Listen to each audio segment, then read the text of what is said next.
Hello, I'm Brigantia Blackbird of Blackbird's Brew. Happy Monday and welcome to Norse Studies Week 20. This week we're looking at Chapter 5 of Germanic Heathenry, a practical guide by James Coulter. It's titled The Primordial Shaping of the All. I am sorry to say that the war against plain speaking continues in the text. 3 pages just to set the stage for how the cosmos is structured. Now, I have covered Norse creation myth in earlier videos, so I'm not going to rehash that here. Instead, I will focus a little bit on the author's description of the 9 worlds, because that was the only other thing of relative substance in the chapter. Coulter does use the Germanic names for the worlds. I will mention those names, but just as a general practice, I will refer to the realms by their more familiar Norse names. It is the same worlds, regardless of what they're being called, and I don't really see that we have much to gain from insisting that less familiar names are used in certain contexts. I think that just gets in the way of communication. But when it comes to this book, what doesn't? So, to begin with, the world tree Yggdrasil, the author calls it Irminsul, which is very distracting to read over and over again, but that's what he does. Asgard is called Isengard, which translates to enclosure of the gods, so we know what goes on there. Alfheim is Alpaheim, the home of the elves. Helheim is Helheim, Hellhome.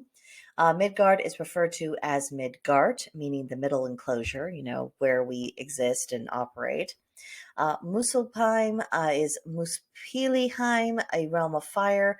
Niflheim is called Nebulheim, Misthome, which is a rather undesirable destination in the afterlife. Jotunheim they refer to as Reisenheim, which is quite different. And of course, that would be the home of the giants. And then Vanaheim is Vanaheim, which is home to the Vanir tribe of gods. And lastly, we have Svartalfheim, which they refer to as Svartalfheim, home of the Black Elves, otherwise known as the Dwarves. And disappointingly, that's all the chapter really consists of.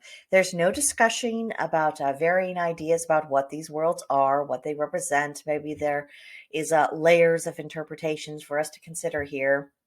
No elaboration regarding these realms. Certainly no discussion about how you might try to connect, how you might try to envision, anything of that kind. And I think that we, students and practitioners alike, we deserve a bit better.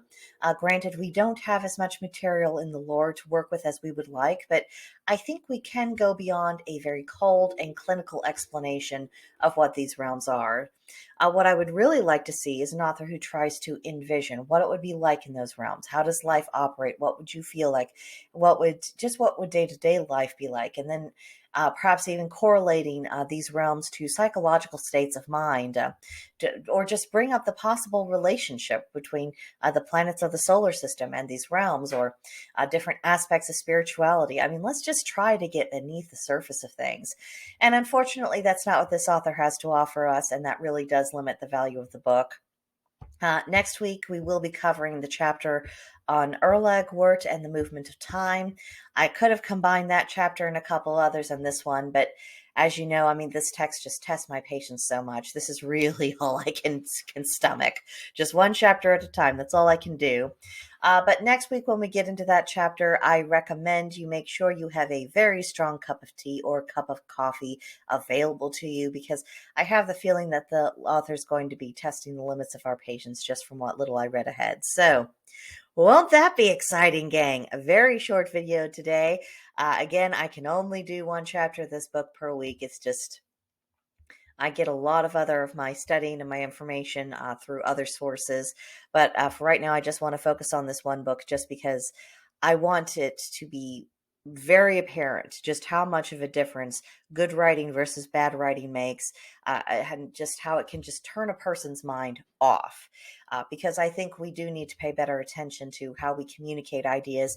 I try to work on that. I try to take any feedback I get on board, just because if we are getting in the way of our own ideas and message, we're not doing anybody any good. So that's where I'll leave it for now.